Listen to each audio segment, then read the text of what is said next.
Welcome back, everybody. It is the first full day of championship week. We are 2 games into conference tournaments. Quite a long way to go still, but this is our Hoops HD report, and it is also our day one podcast of our championship week video notebook. We're going to hit that stuff at the end of the show. But start off here. I'm your host, Chad Sherwood. We got David Dorman and David Griggs up top with me. Woohoo! John Salika below, John Teitel and Matt Sikowski to his sides.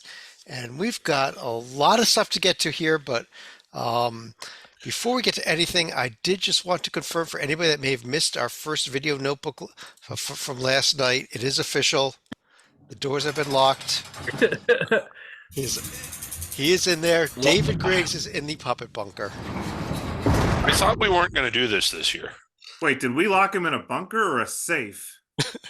He's locked in the puppet bunker. Now, if you saw last night, he's got very lavish accommodations here. There's Nice nothing bed. lavish about that. I've got There's a real light in. in there. Even we gave you a light. That's good for this year. And thanks to Mr. Salika, we even have some guards to make sure nobody breaks in or out, or especially out maybe. There you go, Salika, a couple guards, right? Yes, to be fair, I would like to thank my nephew, Jacob Gilmore, and his lovely wife for guard dogs, Molly and Sophie. They will make sure that the puppet does not escape the bunker this time around. Why don't we put somebody else in a bunker for once? Well, look, they even got you a cake there, Griggs. They ate it. The dogs ate it. Oh no, it's there. It's quite visible. Uh, let's get to our Hoops HD report show, and this is the Hoops HD report. You can check out up top the bracketology tab and on the website here, and in there you will see John Teitel's bracket. John, you are one of the best bracketologists in the entire world, top rated by one of the top rated guys in the Bracket Matrix. We're actually honored to have you on the show, and you've last few weeks have taken fielded some questions about your bracket here at the start of the show, and I know Griggs has won, and we've got 2 or 3 of them that came in from Twitter for you as well, from some of our fans. I'm not making this up; they're actually out there. But Griggs, why don't you start things off with your question to Teitel, and then I'll throw the Twitter ones out at you. I would like to know about this disclaimer at the bottom, but I guess that's another question for another day. But anyway, John, and I know you're not the only one, but you have Dayton on your 6 line. They were moved up to the 5 for bracketing rule purposes because we couldn't have BYU playing on a Friday or Sunday. But it just seems to me when you look at the teams on the 7 and the 8 and even down to the 9 line, a lot of them have resumes that certainly top out higher. When you look at Dayton, the only tournament team that they've beaten maybe is St. John's, if you even selected St. John's. They've got all of their losses, other than Houston and Northwestern, or the teams outside the field. I think this team is definitely inside the bubble. I just don't know why everybody keeps putting them on the 6 line or in that range. I've had them as a 4 to 6 seed in that range all year long, and I understand that they're trending downward recently. But I also have to agree that teams below them have some better wins. I mean, Texas Tech beat BYU and Kansas, Northwestern beat Illinois and Purdue. I hear you, and I get it. In Dayton's defense, 6 losses total, 5 on the road, by 5 points or less to top 125 teams, and 1 at a neutral site to a little 1 seed we like to call Houston. Strength of schedule, top 100. Non-conference strength of schedule, top 40. J&G says they're a top 25 team, for God's sake. The downside of playing in the A10, like you said, topping out the other conferences, power conference teams have much more opportunities for tier 1 wins come March. So they better take care of business at St. Louis and VCU this week, because they're not going to have many more chances next week in the tournament. I like it. Teitel, going back to your bracket, this one came in from Twitter here. Mentioning your choice of Kentucky and putting them there on the 5 line in the South region. The question was, how do you have Kentucky as a 5 seed when some others project them as number 12 or number 13 overall? I think that's where they are in the rankings.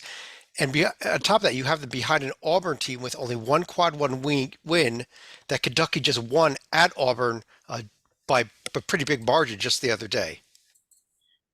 And I'll pull both those profiles up too. Please do. So let's start with Kentucky's good. As you can see, tier 1.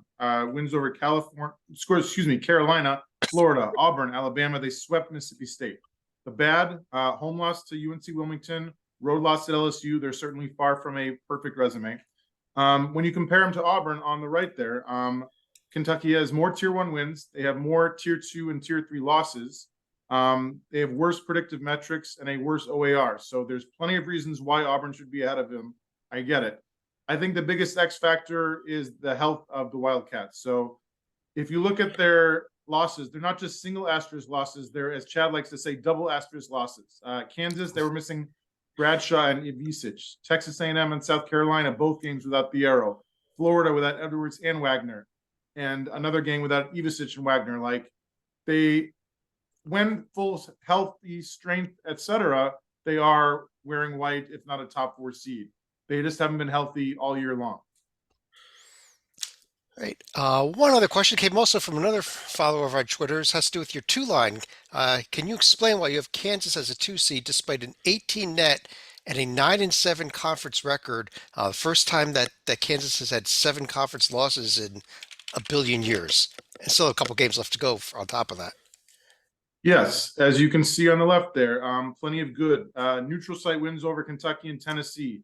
Home wins over UConn and TCU and Houston and Baylor and Texas. Swept Oklahoma. All great stuff. The bad, road losses at UCF and West Virginia at Kansas State. Again, plenty of good stuff, but some bad stuff. Their explanation is a couple things. So number one, Kevin McCullough, the leading scorer in the conference, was out for 2 of those losses. Asterisk. All 5 of the road losses were by single digits. And I know Chad likes to say that good teams can lose a couple games, right? It's not like you have to win every single. Greatest quote ever. Losing to Marquette and Honolulu, as Matt will tell you, it's about as good a loss as you can have this year. That being said, they have lost 4 of 7. So I think my next bracket on Sunday, I'm probably going to knock them down to a 3 seed. But if they win at Houston on Saturday and have a nice run in the Big 12 tournament, I think a 1 seed is a legit possibility, which is ridiculous for a 7-loss team. But they're going to have tier 1A wins over and over and over if they get there far. Wow. I'll throw one more out here, and this is actually a question I guess I'll field, or Griggs, maybe I'll let you field it because you actually did the bracketing here. Seton Hall and St. John's are playing in what Griggs did in the bracketing here in the first 4, and they are obviously in the same conference. Griggs, I'll let you explain this because you did the bracketing. How do you have 2 teams in the same conference playing in the first 4? Well, if there's essentially they would avoid it if there's only 2 teams from the same conference in the first 4, but there's 3. The so problem is that other first 4 game, Villanova and Richmond. Right. And the only way to avoid it would be to move a team out of the first 4, and they categorically will not do that. Absolutely. What I would say here is if 2 of these teams have played each other 3 times, if they meet in the conference tournament, and we do have 3 teams from the same conference, they would try to make a matchup, at least of a pair of teams that only played twice, if possible. Yeah. But the hard rule is that they will move teams up and down a seed line. They might even move a first 4 game up and down a seed line. And well, you know the bracketing rules. They will not move a team out of the first 4. Let's get to the game on the court here, and Matt, let me start off with you here. Let's get a few other people involved in the show here. At least here, no more Griggs. We're done with him. ACC. Very dark in here. It's getting kind of cold.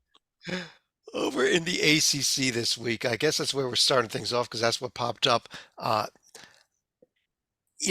Duke, that Duke Virginia game, I think was one of the things that really stood out to me. And it's bad. Virginia, when they lose, they lose. And then you can see that's why all their predictive metrics are in the 50s and 60s, because I believe all their losses are by double digits. Yeah, let's pull up that Virginia profile here real quick if I can get this to work. Oh, we can pull up the Virginia. Here we go. I don't see a single digit loss there, man. I never realized that till right now. That's right. But you look at that team here, Matt. Is this still an NCAA tournament team though, with those awful predictive metrics now? I think for selection purposes, I think they'll get in because of the KPI at 35 and the strength of record at 34. They'll get selected. Now, when they're selected, I think they might have and it would be a one-way chip to Dayton because of where they're playing, they would not advance out of that. But like on there, I think that's where I think they might get penalized a little bit more in the seeding than they would actually getting selected. The other story of note, I think this week in the conference, Dorman, Clemson, they go to Notre Dame, and what happened? They laid an egg, like they have done this season a few times. They just looked awful, to be honest. They couldn't hit a shot. Their defense wasn't great. I heard Coach Bromwell after the game, and he was beside himself. He just couldn't believe the effort. So I think it was more trying to get his team ready for the next game, but they had a little wiggle room. This does not knock them out of the field, but it's not the way you want to be playing come March. Yeah, pull up the Clemson profile because it's kind of fascinating. It's one of those that tops out fantastic. I mean they've got not one but 2 wins on the road against protected seeds. There's years where you know, a lot of 1 seeds won't have 2 road wins against protected seeds, but then they've got losses to Notre Dame, NC State at home, and Georgia Tech. I mean, there just aren't too many teams. You never know what they're going to do. Syracuse goes to Clemson. Yeah. I believe tomorrow or Wednesday, and Syracuse is holding on for dear life. So Syracuse needs this one, and it's their last game. They don't play over the weekend. So this is the last chance Syracuse will have before they head to D.C. for the ACC tournament, and Syracuse has to have this if they want to stay in the discussion. Titel, do you have Syracuse close right now? Especially if they can find a way to win this game at Clemson? I do. Rocco shot it down hard last weekend. I remember. Last week, so I don't know that I should. And the predictive metrics are atrocious. J&G is not great either, but some of the resume metrics are decent. And again, like if they win on the road at Clemson, that goes up in Tier 1. And again, in the ACC tournament, they'll have multiple chances. Stalika, I know you want to talk about the team pulled up here on the left, Wake Forest. Another team that lost at Notre Dame this week, right when everyone was ready to put this team in the field. I think Steve Forbes should be the one complaining about his team's effort at Notre Dame. It's one thing for Brad Brownell and Clemson to be complaining. Yes, they probably lost their shot at a protected seed, but Wake Forest, this was not the kind of week they needed. Losing at Notre Dame, bad enough, but also losing at Virginia Tech when they are dearly looking for wins away from the Joel. That's not the way you want to be warming up. Now, granted, you're going to have your final 2 regular season games at home against Georgia Tech and Clemson. You absolutely have to win these 2 now, and frankly, you're going to have to win 1 or 2 games in the ACC tournament to really feel good about your chances if you're the Deacons. I do not like that profile. I was going to say that makes it a real interesting week for Clemson because they've got 2 teams that are desperate for tournament bids that they're playing in both Syracuse and this Wake Forest team. But here is the upcoming schedule. And Matt, is North Carolina Duke the highlighted game? We kind of hate to say it, but I think it really is. Well, yeah, considering that's where Duke with a strong run in the ACC tournament, I think there's still at least 1-2 seed up for grabs. And so that's where a strong push by Duke, they might be able to get that. At least enough else also get them on the 3 line, where I think a win probably gets them there, at least temporarily. Let's jump over to the Big East Conference, where Slika, I know you and Titel were at a huge Georgetown Xavier game. Is it worth discussing? Where defense was purely optional. Yeah. Hey, 98-93. You got to see a little action in the game at least. I got to see little Stalika in person. It was fantastic. I appreciate him making the drive east. I was worried he might never come back after they fell behind by 15 points after 15 minutes, but thankfully Desmond Claude did his best Byron Larkin impression by scoring a career high 36 points. Xavier needs a lot of work on 3-point defense and free throw shooting specifically.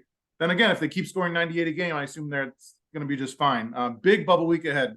At Butler on Wednesday, host a banged-up Marquette squad in the regular season finale on Saturday, currently tied for number 6 in the conference standings. If Kolek stays hurt and they end up beating him this weekend and again in the Big East quarterfinals with a great strength of schedule, maybe a path, maybe? Ooh, 14, maybe 15 losses. Yeah. Titel, that wouldn't that not be a record? Records are made to be broken, Chad. Come on. You're right. You're right. It's not the record. He's trying to make Stalika feel good. Vanderbilt got selected with 15 losses, 15, and they put them on the 9 line. So that indicates that a 16th loss may have probably had them still in on the 10 or the 11. Well, realistically, I've already conceded that ship has sailed right here, and I think Yeah. really the bigger week as far as what bubble teams like Villanova and Providence did. In this case, it's what Villanova did that really put the Wildcats back in the picture, Yeah, they're especially the playing win at well. Providence. Yeah. I agree. But Villanova, the win at Providence, and Dorman, does that put Providence in a lot of trouble now with an 8-11 record against the top 3 tiers?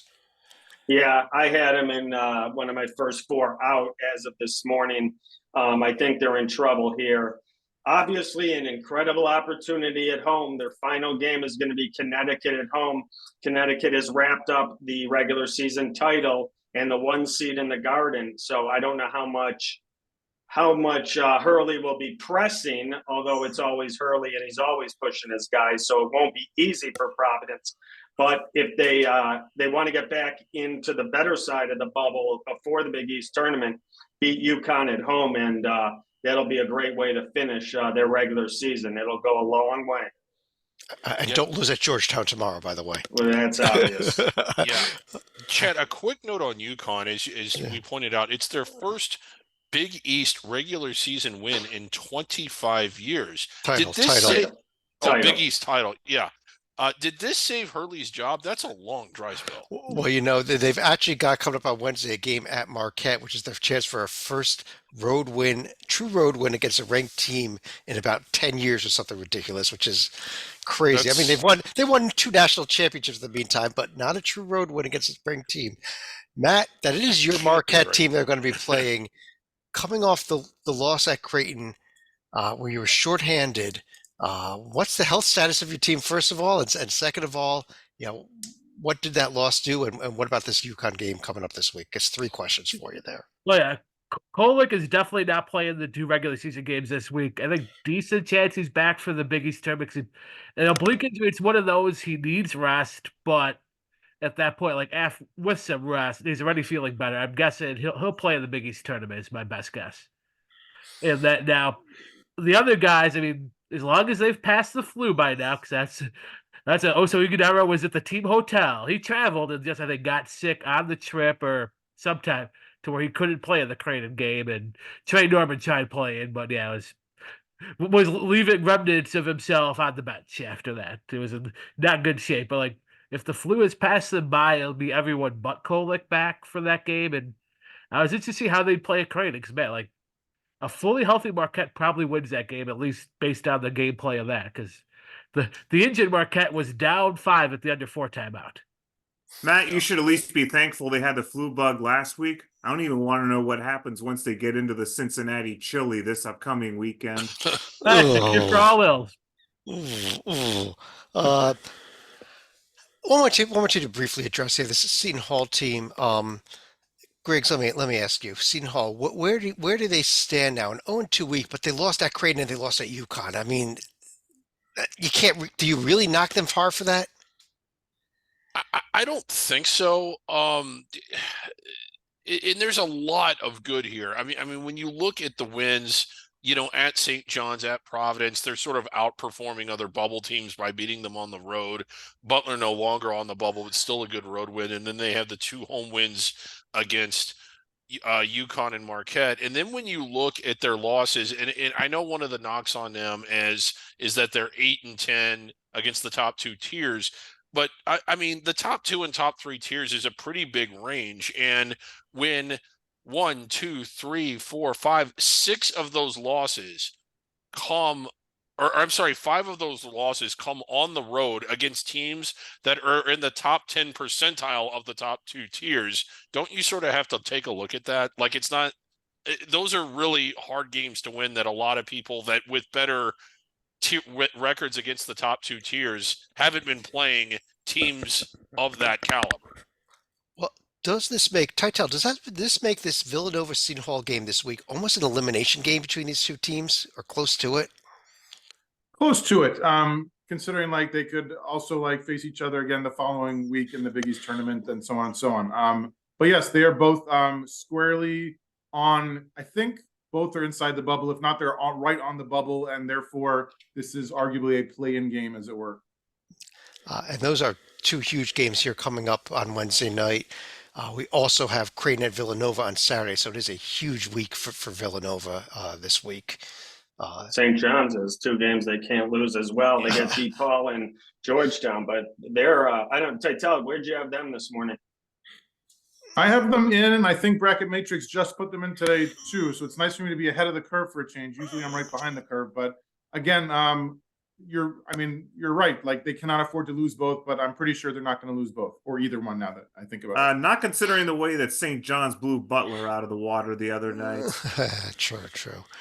All right, let's keep things rolling here and jump over to the Big 12 conference, where as we record this, Texas has had a big lead early. Baylor just got it under 10 here, but as far as the rest of the games this week, the big one, Matt, was probably the Baylor-Kansas game. Yeah, that's where I think Baylor. I think a lot of people are talking Iowa State as a potential 2 seed. I think it's actually Baylor is the one. If someone usurps Kansas 2 seed, I think it's Baylor because they have the much stronger non-conference resume. Yeah, let's pull up that Baylor profile here against this Iowa State. And well, is there room for both of them on the 2 line? Maybe. Possibly, although I think I'm guessing one will be a 3, and I think it's the one with the 328 non-conference strength of schedule. That is a brutal number there on that non-conference strength of schedule. But I know we were addressed Kansas a little bit. Dorman, Houston got a hell of a battle from Oklahoma, and even though the Sooners had an 0-2 week, I think they showed the nation something, didn't they? Houston or Oklahoma? Well, Oklahoma is what Both? I was talking about, but let's just both of them though, both Houston and Oklahoma. I'll pull them both up for you. I was impressed with Oklahoma. They are really tough. They're physical. They gave Houston all they wanted, but they came up. They came up just short. And at the end of the day, that's what the sheet is going to show. But I do think that it shows the committee when you can play and hang in with probably the best 1 or 2 teams in the country. I think it goes a long way with the eye test more than the paper that shows them. Oklahoma, I think, gets the benefit of the doubt, whether it's seeding or even inclusion in the tournament, when you just recently took Houston to the last second and barely lost. I think it goes a long way. On the other side of the ledger here, Houston, every time I watch, I'm more impressed. They are so good on defense. They are so physical. Those 3 guards will give you trouble, for 40 minutes. They're relentless. And it's a great, if this team would have stayed in their old conference and they would have put this record together, this 26-3, and they were in their old conference away from the Big 12, everyone would say, oh, their conference, they didn't play anyone. I'm knocking them down to the 2 or the 3. No, this team is fantastic. Any conference you want to put them in, all they do is win. They're tough. They're physical. If they can stay away from the 4 or 5 minute scoreless droughts in the tournament, I think they're Final Four bound and championship good. Yeah, they are. One more team to address here. Matt, BYU, huge win to start the week. It's almost a week ago now. I know we talked about during our bracket rundown, so we almost forget about it at this point. They won at Kansas, followed them up with a solid road win, home win over TCU. In a game they actually made a big comeback in. TCU got off to a great start. And you worried about the letdown factor, but hey, they came back and I think absolutely solidified themselves in the top half of the field and might be making a late push for a protected seed. I think there's still 1 or 2 of those I think you could get. So that's, and like I said, at worst now they'll be probably like a 5 or 6 seed. Yeah, I think I agree with you. I think this BYU team, which I thought was kind of suspect all season, kind of has proved me wrong this past week, and good for them for doing so. Let's take a quick look at the upcoming schedule one last week. As I mentioned, Texas Baylor playing as we record this. BYU, Iowa State, Wednesday night in Hilton should be fantastic. And the huge one here Saturday, Kansas at Houston. That's a game you can circle about 10 times over, and then some. Kansas has struggled on the road, though, so this could have been one of those blowouts also for all we know. And Houston hasn't. Well, yeah, they have the 3 losses. I don't think they've lost at home. Can you pull the Houston profile up one more time, Chad? Sure. I'm just trying to see what was their closest margin at home. 8 to Iowa State. Was that it? Yeah, they blew out, blowout. Oh, Cincinnati kind of hung in. Okay, I was about to say the point I was making is that this is probably one of the toughest, if not the toughest, road environments in all of college basketball, what Kansas is going into.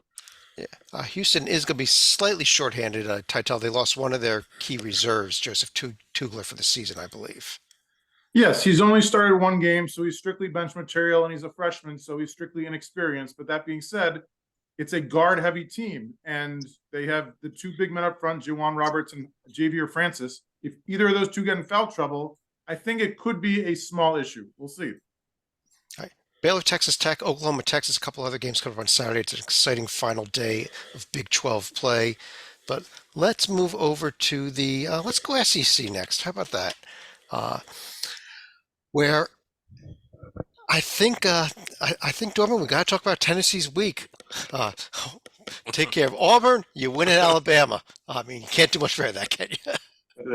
Exactly. You can't do much better than that, and they look fantastic. Dalton Connect is absolutely phenomenal. He scores, he's putting up big numbers, but he puts up the numbers when it matters most. He's not scoring at the end of a 25-point blowout. He's scoring when the game's on the line down the stretch. He is just fantastic. He can hit the three outside. He can go down low and score underneath. He is tough as can be. I really like this kid. I know I get a lot of heat here when I say I like this Tennessee team because of Rick Barnes, but there's so many coaches that get heat until they do it. Jay Wright couldn't win the big one, couldn't get to the Final Four until he did. And Roy Williams and Lute Olson. And then all of a sudden they finally do get to the big one, and they're one of the greatest ever. So, yes, Rick Barnes has struggled in the tournament, no doubt about it. I really like this Tennessee team. I think they got everything they need. They're healthy, and they're playing fantastic at the right time. Go ahead, Greg. Rick Barnes has been to a Final Four. Yes, he has. I know they've had some Ford. Teams, lose earlier than their seed indicated that they should have, but I kind of think he's unfairly judged because of that. And this is a team I think that's built to go deep. That doesn't mean that they will. We've said it about it before, but they can go to the Final Four. They might be good enough to win it all. A question for Ty: how close do you have Tennessee to your one line?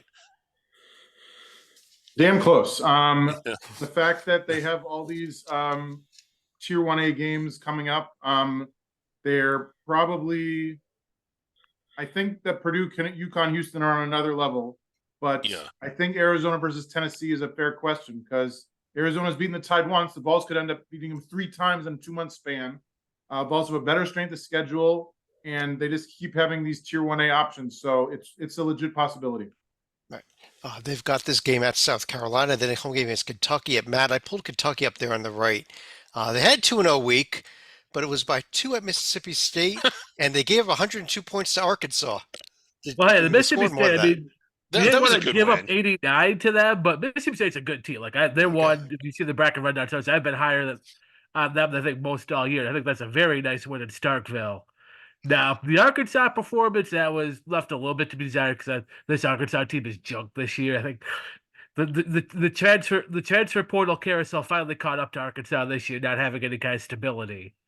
But man, you gave up 100 plus, you still won. But the one thing I think their defensive issues have not been fixed. That was a 1 week aberration where they played good defense, or more likely they missed open shots that they normally make against them.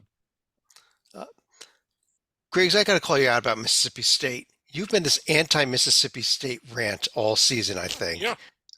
They went 0-2 this week, and you thought this morning you thought they were a 9 seed. So I was surprised that you've had them in the field after an 0-2 week. I mean, haven't I had them? That was pretty close to where I've had them. I don't know where you've had them, honestly. I just know you've been hating this profile. Only 2 true road wins. Yeah, I didn't. Well, when they won their second road game at LSU, that was sort of tipped me into thinking that they were inside the bubble, but in the bottom half of the bracket. Their losses were Kentucky. I mean, their losses were pretty high caliber. So, like at Auburn. I'm not going to ding you for losing at Auburn. So I think I had them as a 9 before that. And kept them as a 9 after that. Maybe I had them as a 10, but the bottom of the bubble has sort of been disappointing lately. Yeah, I think so. Or Again. Stalika, I pulled up South Carolina in the right. One last team here. They picked up a nice home win over Florida, 82-76. And how about this team sitting at 24-5 that was picked preseason dead last in the SEC? Well, this was a team that had vaulted high up in the rankings. They started to get a little bit cocky back in mid-February. Hey-o! Read a few too many of their press clippings, but that's where they had the week where they lose to Auburn on the road, lose at home to LSU. But since then, they've gotten back on the right track. Also had the win at Texas A&M that probably knocked Uncle Buzz's crew permanently outside the bubble at this point. Now, getting a season sweep at Tennessee, I think that would secure a protected seed for South Carolina, regardless of what happens in the SEC tournament. Yeah, we got Tennessee at South Carolina coming up Wednesday. Before that, we have Alabama at Florida. And we got Kentucky at Tennessee on Saturday. Another huge game. Just a lot of great games coming up here on the final Saturday of the regular season. Yeah, wow. And South Carolina and Mississippi State in there Saturday as well. Don't forget that one. Let's switch over to the Big Ten Conference here. And maybe before we talk a little bit about the top of the conference, Titel, let's kind of talk about the Big Ten bubble. And I have a big question for you here. Is Iowa a team that back in the beginning of January, I said, keep an eye on this team. They may make a run, and they never did until end of February, beginning of March. But are they suddenly on the bubble with a real shot at making the NCAA tournament here? They would be if it wasn't you that picked it. No. So Coach McCaffrey, Penn alum, he's had a bumpy ride in conference play. Home loss to Michigan, losses on the road at Indiana and Penn State, swept by Maryland, which sounds like enough to just eliminate any bubble talk. He's beaten Nebraska and Wisconsin and Michigan State and Northwestern, hosts the Illini this Saturday in the regular season finale, which is a ginormous game, as you can tell. To Chad's quote, they have been able to win close games. 79% from the free throw line is top 10 in the nation. Nice scoring balance, 6 different guys between 8 and 16 points a game. The newcomer who got most of the preseason headlines was second-team academic All-American Ben Krikke, who transferred from Valpo. But the newcomer who's caught my eye, the big freshman, Owen Freeman. 11 points, 7 boards, 2 assists a game, shooting over 64% from the field. Wow. Yeah, a 43 strength of record, that's getting pretty close to the bubble, I think. And the one thing about them to kind of build, and I know eye test, at least for the last few weeks, they've looked like an NCAA tournament team, whereas for much of the season they didn't. They do now. It wouldn't shock me if they beat Illinois. It really wouldn't. Matt, is Ohio State suddenly in the bubble talk? That's a little bit more of a reach. I mean, I think Iowa. I think legitimately, Iowa is like in the first, probably not in, but first 4 out. Ohio State, I think, still got a little more to climb to where maybe next 4 out, probably more realistically 9 through 16 out. Like they're put this way, definitely shouldn't be eliminated from that large up because if they went on a run and lost to the Big Ten semis or finals, I think they'd have a pretty decent case. In that, though, their conference tournament work might not be enough. But like I said, put this way, they've a little bit of discussion. They've got the 3 Q1 wins, but that which is down toward the bubbles, not a bad number. And they're now it's weird. They're 5-11 against Q1 and 2. That might disqualify them. But then they are 13-12 in the top 3 quadrants against real teams. Yep. And that I have a chance to pick one more up this weekend at Rutgers. Yep.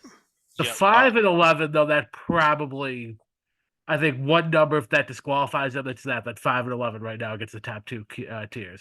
Oh, no, that Rutgers game would be a tier 2, so that could go to 6-11 at least, a little bit more respectable. Right. Didn't we already discuss this team in the ACC? I think we called them Wake Forest. Yeah. Another note about Ohio State, 1-8 in true road games. No team has ever been selected or placed inside the bubble with fewer than 2. They are at Rutgers this weekend. Chad, do your duty. I'm going to do my best here. Unfortunately, I'm out of eligibility. And I was couldn't make the team anyhow if I was. Ohio State's not getting in, are they? Help me out here, Title. If they beat Purdue in the conference tournament, why wouldn't they? Oh, no. It might happen. Kyle Lamb will Dorman. make his triumphant return if they return to the NCAA tournament. Dorman, Wisconsin, an 0-2 week, including the loss at Indiana. I know this team is in. I don't think anybody's argued that they're not in the field, but this team is going very quickly in that wrong direction. Yeah, they're going south quickly. Indiana is looked awful for the last month or two, really all season, and then they go to Bloomington and they lose. Not a good look. They had Illinois at home with about 7-8 minutes. They came back, they tied it up, and from there on out in Madison on Saturday, they just got beat. Illinois did everything they wanted to on the offensive end, and Wisconsin had no answers and couldn't hit a big shot. Wisconsin, I agree with you, is going to be safely in the field, but wow, this seed has fallen from where I had them as a protected seed probably a month ago.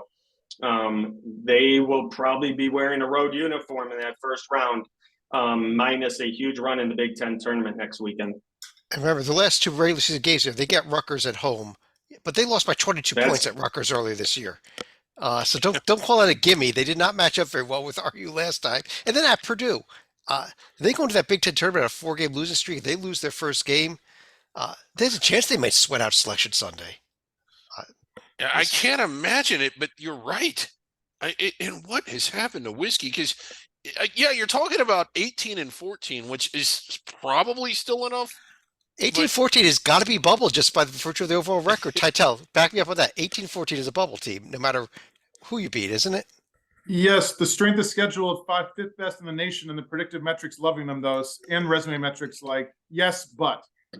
Yes, Yeah. probably in, but still sweating. How about that? Yeah, that's fair. Ironically, Iowa is going to be gunning for that spot. They could take Wisconsin's spot in the tournament if they make a run and Wisconsin stays cold. Several key games coming up this weekend. Purdue at Illinois tomorrow night. Absolutely huge. Hope you got your Peacock subscription, though. It's not on national TV. Northwestern at Michigan State Wednesday. Wisconsin at Purdue Sunday. Illinois at Iowa Sunday. The Big Ten finishing up on Sunday, the last day of any regular season play this season. I think another wild card we have to discuss, the Big Ten tournament is going to be in Minneapolis this year. I assure you they will not be cheering for Wisconsin in those crowds. It's not that far. They'll get a good crowd from Wisconsin there at least, probably. So let's jump over to the Pac-12 conference, where Arizona, Dorman, let's go to you because they're your team. Very nice win at Arizona State. Very nice, dominant home win over Oregon. Yes, Coach Lloyd was a little frustrated with the defense in the second half at home in Tucson against the Ducks, but they just destroyed him in the first half. They looked great in the first half. They ran the Ducks right off the floor. Omar Ballo, the big guy down low, was dominant. They were just throwing alley-oops. He was finishing everything. Caleb Love is shooting better, and the point guard, Boswell, has found his stroke again. I'm in the camp that if Boswell plays great in March, Arizona's going deep. They ran Arizona State off the court. They made the Sun Devils made a little run late first half, early second to get it within 5 or 7, but then Arizona just totally took control of the game. But Washington State still has a chance to make a run here at Arizona for the conference title, at least split, but they're going to need Arizona to lose at least once.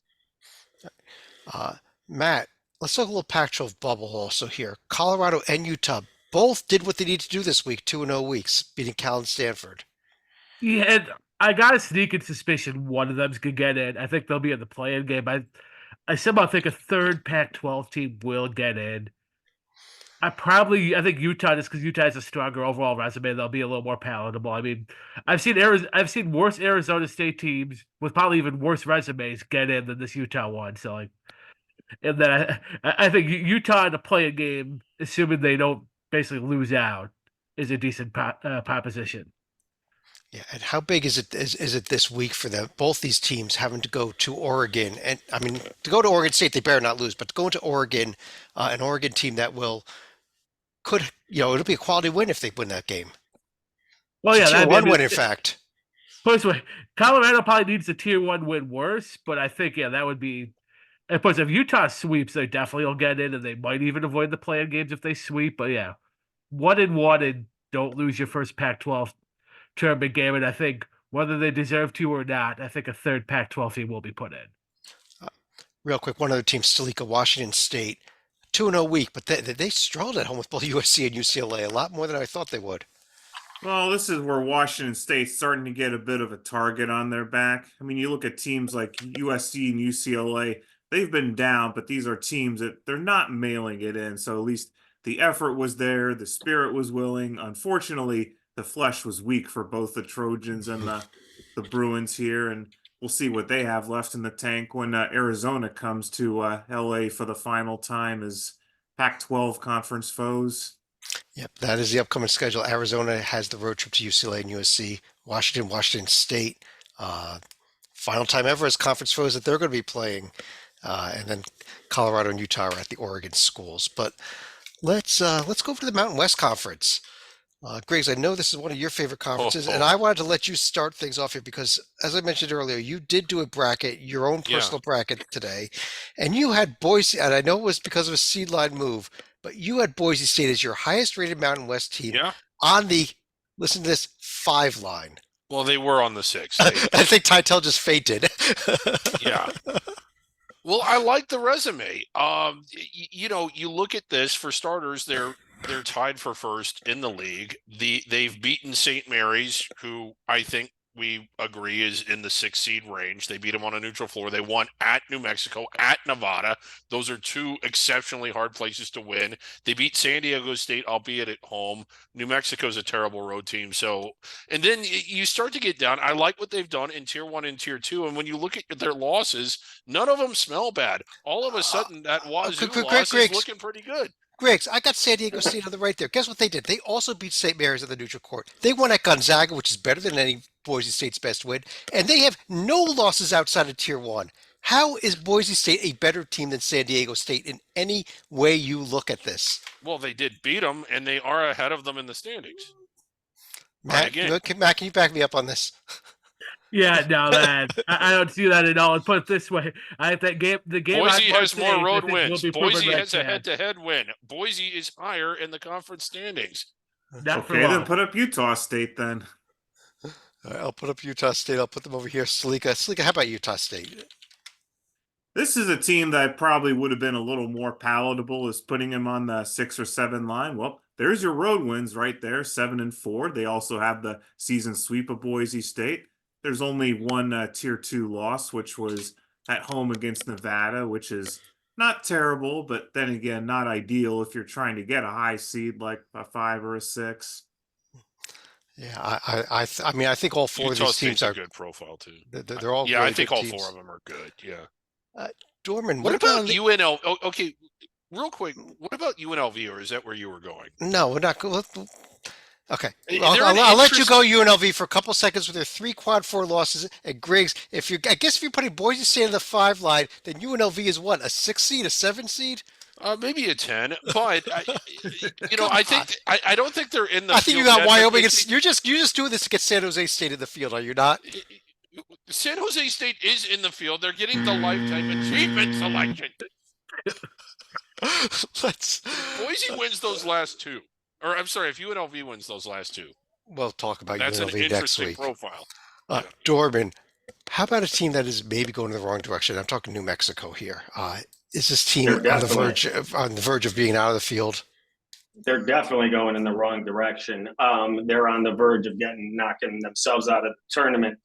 This morning I had them as my last team in the field, and it was tight. I mean, it's really close. They could really use that win on Saturday at Utah State, but Utah State at home is awesome.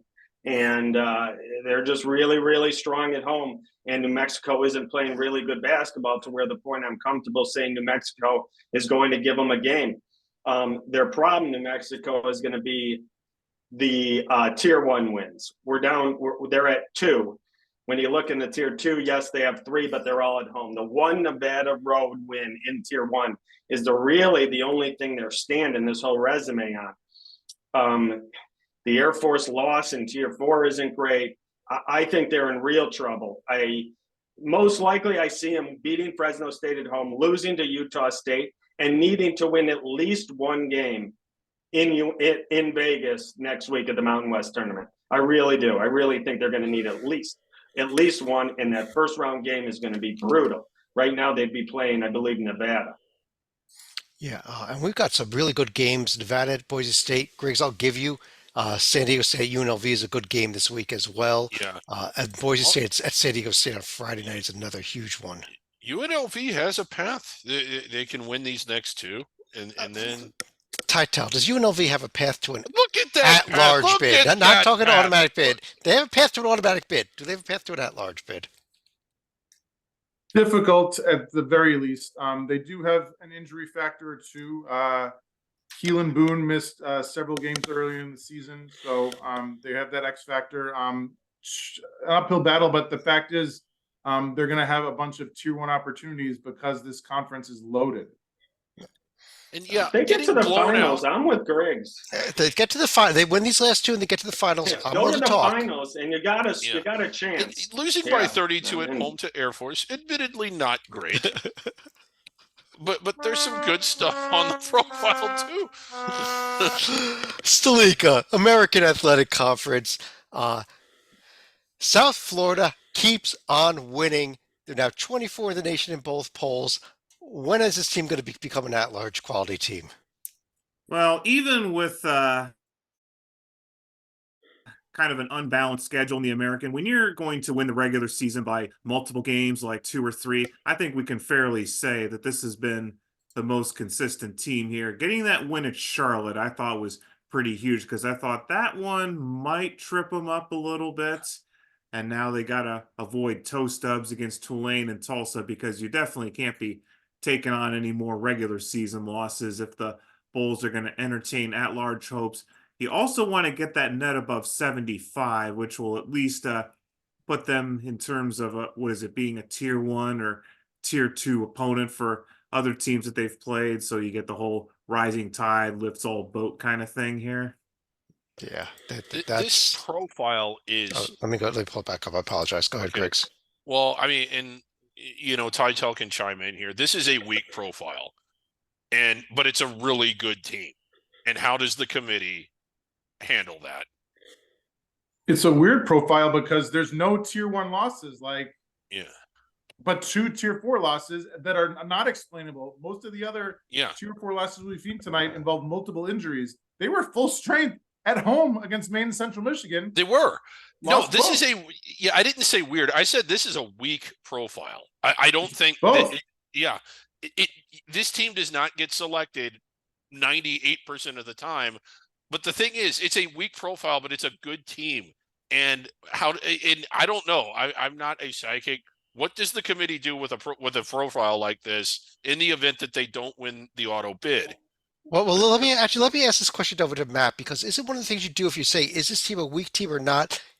Can't you judge that by looking at the predictive metrics, which do not like the Bulls? Yeah, those I think might be just prohibitively bad. The resume metrics are very much discussion worthy, both the strength of record and KPI in the top 50. But man, those again just might be just disqualifyingly bad. Like if they're in the 60s or 70s, we've seen teams with predictive metrics in the 60s and 70s get in. But man, like an average of 90.7 among the three, and then even Torvik's out of the room, but that's still an average of 85. That's I think too high probably for them to get it at large. They got boat raced by Maine. That will do it. Anybody that gets boat raced by Maine. Let me ask one team here. Dorman, Memphis Tigers, now on a 4-game winning streak after one of the craziest games you'll ever see against UAB, where they were down 22 points and near the end of the game had a 21-point lead before winning by 18. They went on one of the most incredible runs you'll ever see. Andy Kennedy, the opposing coach for UAB, lost his mind on a call, got a technical, got a second one really quick, and they never recovered. I think the first one he was trying to get his team back to focus and fired up, and the second one he just went bonkers. Memphis looked good. Sears, the transfer from Alabama, hit a layup to cut the lead, I believe, to 18 with about 30 seconds to go, and then hit a flying three just inside half court to cut the lead to 15 at halftime. And they had a little momentum there, and they just kept it going, and they never looked back. I think they got a lot of work to do to get back in the bubble conversation. But we just talked about teams like South Florida from their own conference. Like Memphis has 3 tier 1 wins. The Bulls only have 1. I'm high on the Bulls. I agree with Salika. You got to be. I think they're getting in, but this Memphis resume is probably a little stronger than South Florida at this time. They're going to need to make a big move in the American tournament. I don't think anything short of the finals will get Memphis in. And they have that game at Florida Atlantic here also this weekend, which would be huge if they could pick up that win. And maybe a little bad for Florida Atlantic if they don't pick up that win. Florida's also got to go to North Texas before then. They probably 0-2 would probably be a bad decision for Florida Atlantic, Griggs, don't you think? Oh yeah, and I wouldn't. You never know what this team is going to do. You just don't. They could win them both. They could lose them both. They could split. Like I mean, you know. There's the upcoming I think games. they could win the national championship if they can just get past the round of 64. I mean, it's just one of those teams. There's upcoming games for these key teams here. FAU's 2 games. Memphis is the 1 game against FAU. South Florida is hosting Tulane and at Tulsa. Really must-win games. Should have. Yeah, they need to win those both. Uh, Must not lose more than must not lose game. Yeah. Over in the A10, Stalika, there is the Dayton Flyers now down in 3rd place behind both Richmond and Loyola Chicago following Friday night's loss by Dayton to Loyola. So it's not just the fact that Dayton was losing games in the state of Virginia. Now you can add Loyola, which pretty much cost the Flyers any chance they had of getting the regular season conference championship. I don't think we should be playing the music this week, though. We got to find something different for Richmond. We should and never Loyola. play that music again. Well, if they win the A10 title in Brooklyn, I can meet them halfway. But as I've said before, they haven't won a conference tournament in 21 years and never outside of the friendly confines of UD Arena. Now, Richmond suddenly, Matt, are we interested in the Spiders? Does this team have a path to an at-large bid, especially if they went out this week and make a deep run in the A10 tournament? Yeah, put it this way, I like their chances a lot more than South Florida's because I think the A10 it's a better league this year, and then I think you get the Dayton win, and then you have a slightly more palatable non-conference strength of schedule at 200 compared to USF's 322.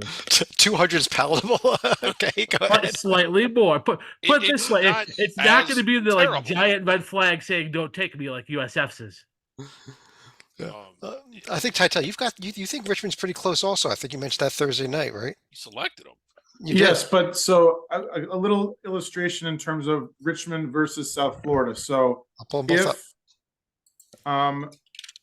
If South Florida loses in the conference championship game to FAU, then there's a good chance South Florida is out based on their horrible predictive metrics. Not that Richmond is so much better, but noticeably better, frankly, which is to say if Dayton loses to Richmond in the conference finals, then Dayton's still getting in. I don't know if South Florida is. I should have had you put up the other team, but the point is that Richmond would be Dayton. I don't want to say this. FAU would not be a bid thief because I think they're getting in either way. Right. If Richmond is a thief by winning the A10, Dayton's still getting in. I don't think South Florida is, though. Okay, so South Florida could be its first or second team out in that case, just because of the bid thieves. Thank you. Loyola's playing good basketball. They are. That was a good game. I was actually impressed with Dayton. It was coming off of a loss at St. Bonaventure for Loyola, but it was a good game for Loyola at least. Yeah. But I think Loyola is going to be dangerous in this A10 tournament as well here. But I do too. Griggs, tomorrow night, round 2. It's the Arch Baron Cup. Right. And I think one of the reasons we've seen Dayton struggle is just the weight of this rivalry hangs over the city of Dayton and the city of St. Louis all year. It's Richmond has a pair of games hosting St. Joe's at George Mason. is the website still up? The uh, Arch Baron Cup rivalry. It is the Dayton hosts funniest. VCU on Friday. Let's move things on here to the West Coast Conference. Last regular conference for the show here. St. Mary's and Gonzaga both picked up road games on Thursday. Gonzaga, a real nice road win at San Francisco. And then Dorman, Gonzaga looked great at St. Mary's on Saturday. Gonzaga looked great. They're playing their best basketball this season. What I took out from that game, Gonzaga's playing great. I think Gonzaga's in no matter what happens the rest of the way almost. I really do. The one thing I will say about St. Mary's, who also is comfortably in, this was the first game that they played without Joshua Jefferson that was really they needed. This was the first time they were tested, in my opinion, without Joshua Jefferson on the floor. And I'm not making Jefferson out to be a superstar and the best player in the country, but he's really solid, and he gives them one of those like third or fourth scores. He can score 10, 12 points in a game. He's tough defensively. He gets rebounds for you.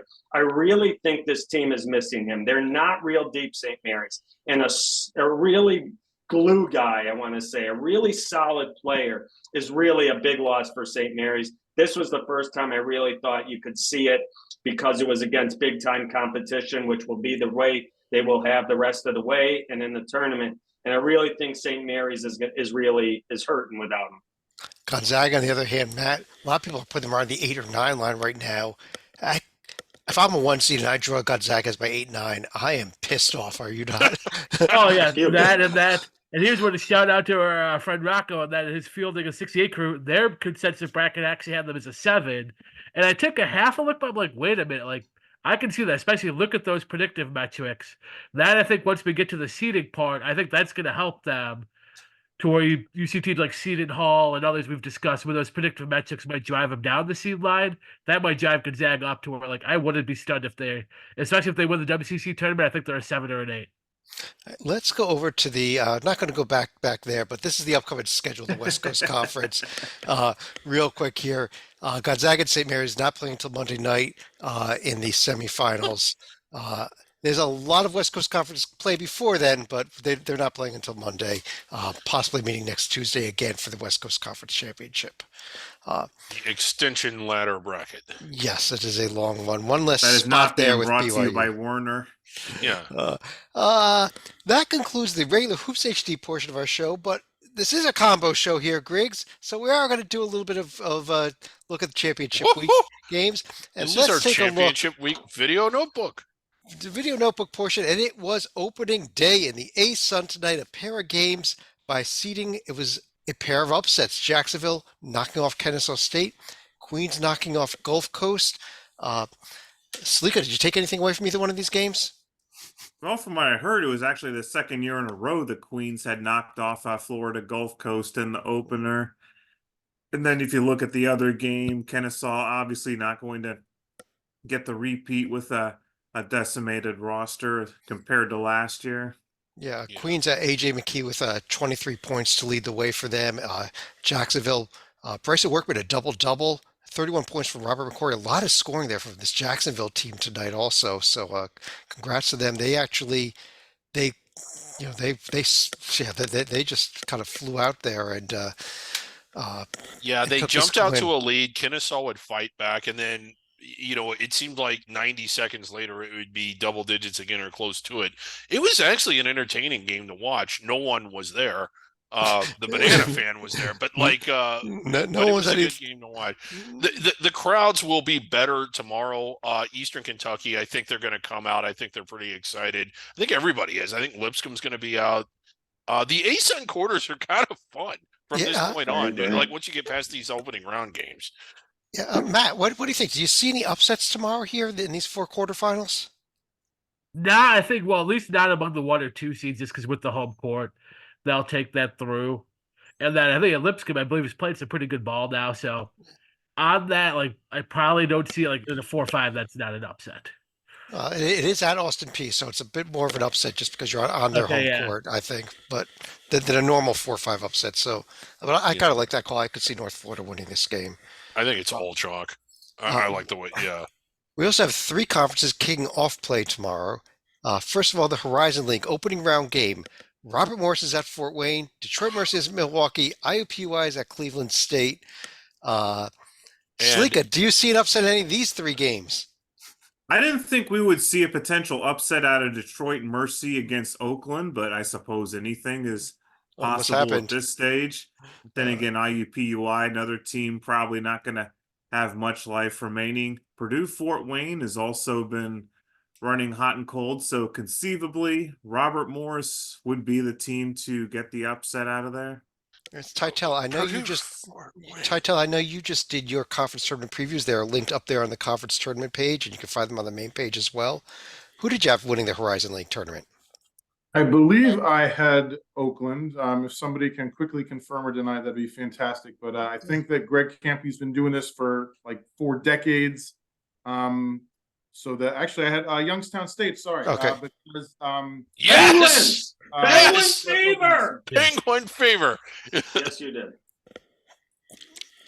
Yeah, you are on home court for those first 2 rounds. Then they moved to Indianapolis for the last 2 rounds, so that home court advantage is gone. I like that Youngstown pick. Griggs, you with him in Youngstown? I am.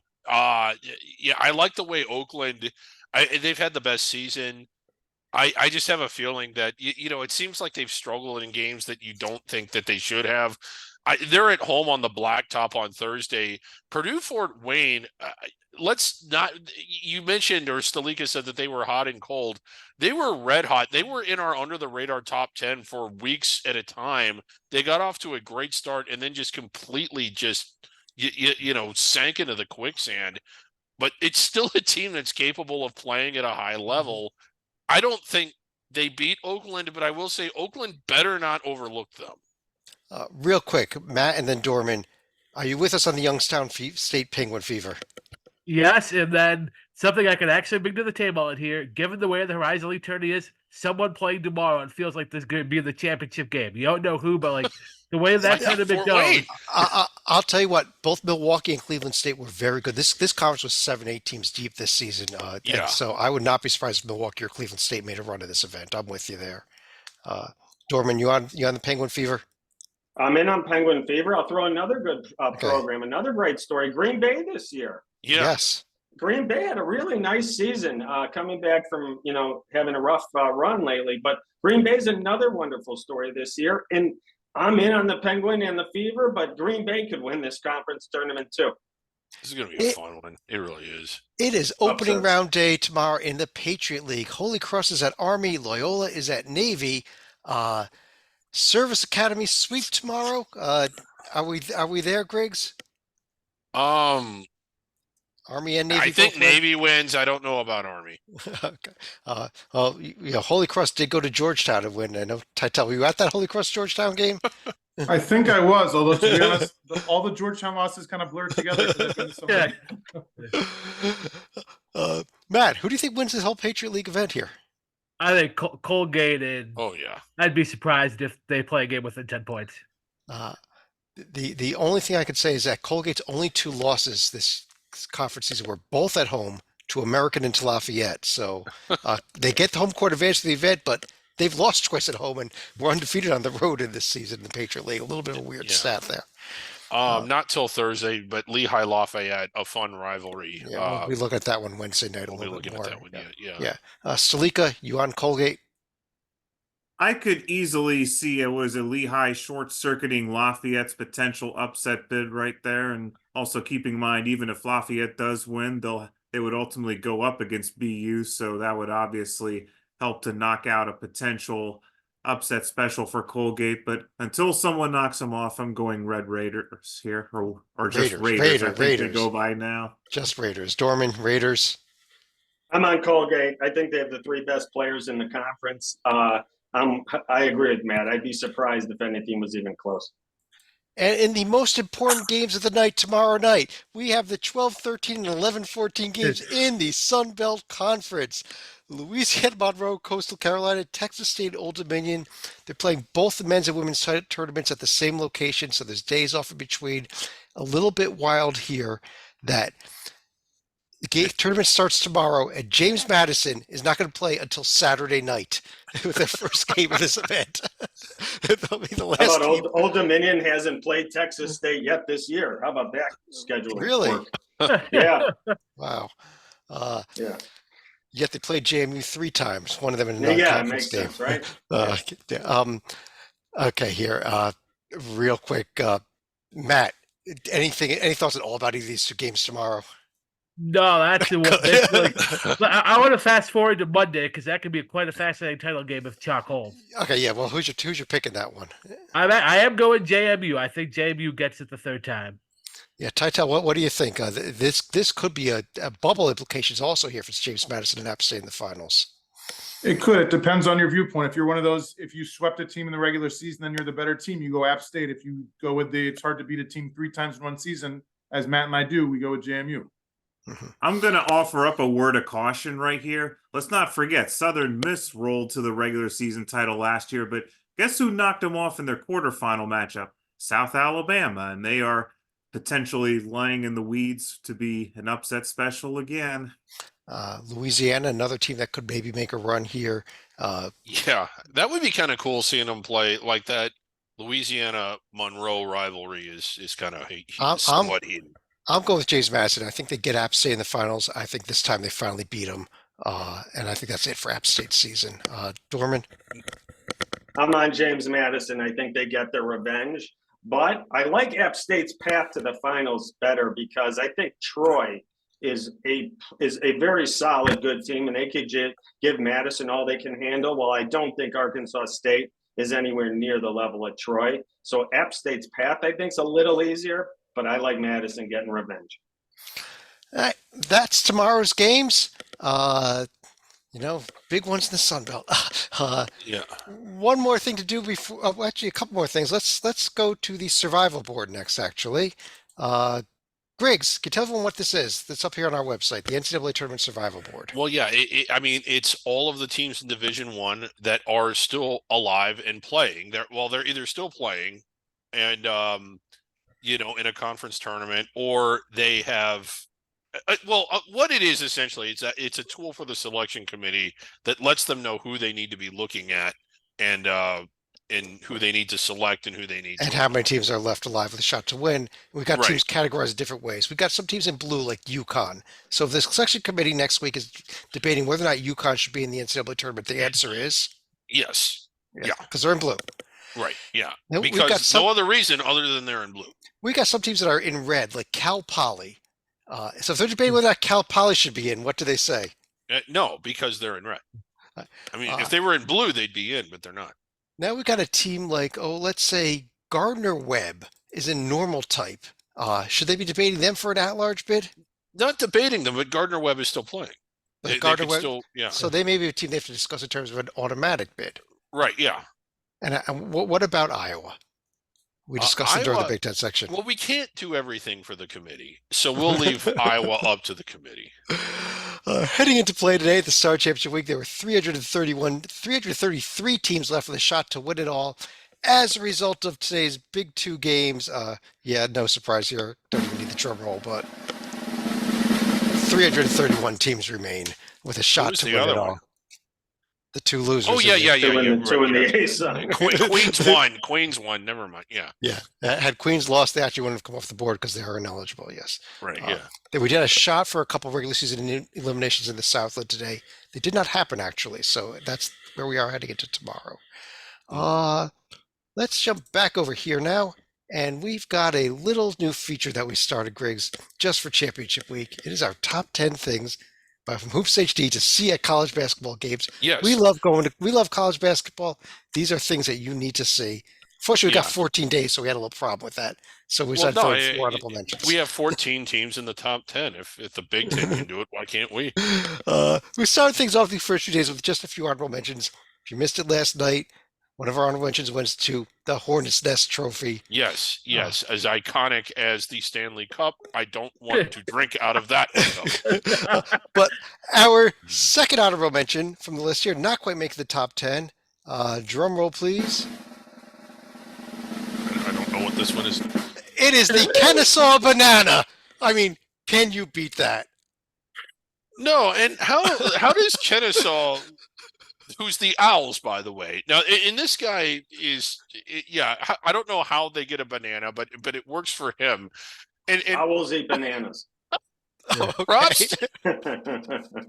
this man drove up to Richmond, Kentucky, and him and 10 other people attended the game tonight. Yeah, he was one of the few Kennesaw State fans who was actually there. Unfortunately, he's heading home also, not very happy. In his banana. I don't know if he ever takes that off. I mean, so far as I know, that's what he wears to work every day. The Kennesaw banana. We've got a couple more coming next week, and then it was later on in the so week, we'll start our great top for the 10. banana when Kennesaw was actually good that last year. Was he at the tournament game, the NCAA tournament? I hope he was, because God. Let's go to final thoughts. Titel, I'm going to let you start things off.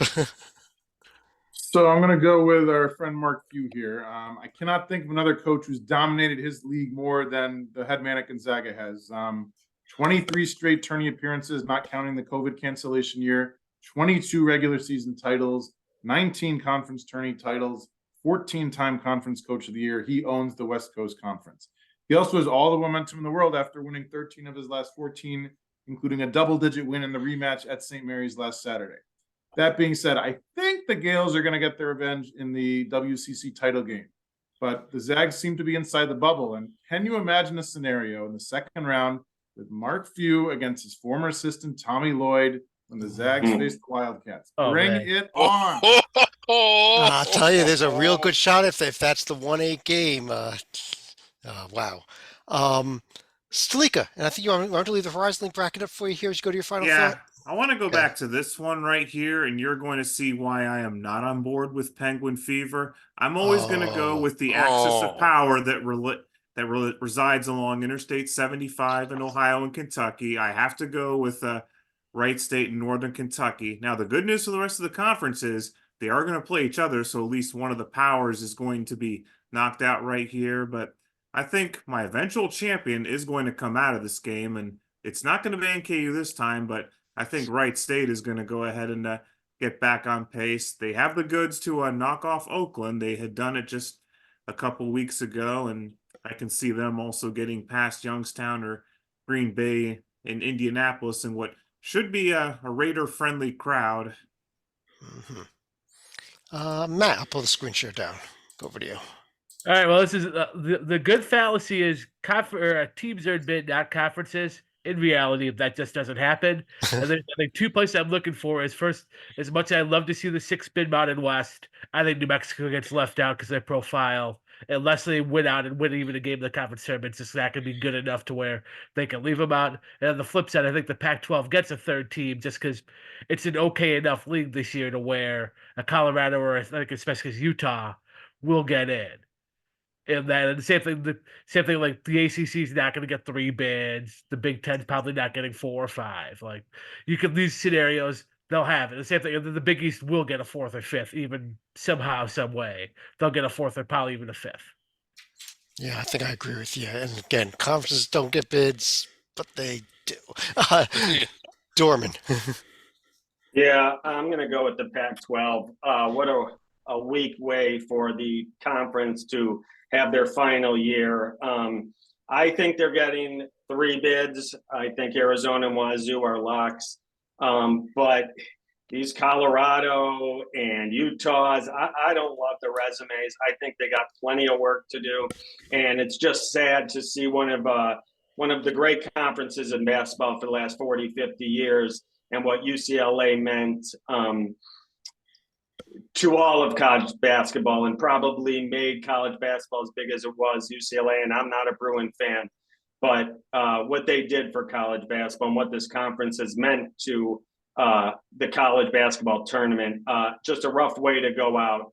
But it's been a great ride, and the conference has been exciting and awesome, and just very sad to see it go away. And this weekend will be the end. Yeah, it will. Griggs, you want to finish off the show? Yes, and I've got a lot of final thoughts that I want to get to. I'm sorry. What? I'm sorry. What? That is the Puppet Bunker curfew. We are out of time. Thank you, everyone, for joining us. We'll be back tomorrow night with another video notebook. On behalf of David Dormer, John Titel, Matt The lights Sikowski. went out. Staleek Stay and warm. Griggs. I'm Chad Sherwood. Thanks for joining us. Talk to you again real soon.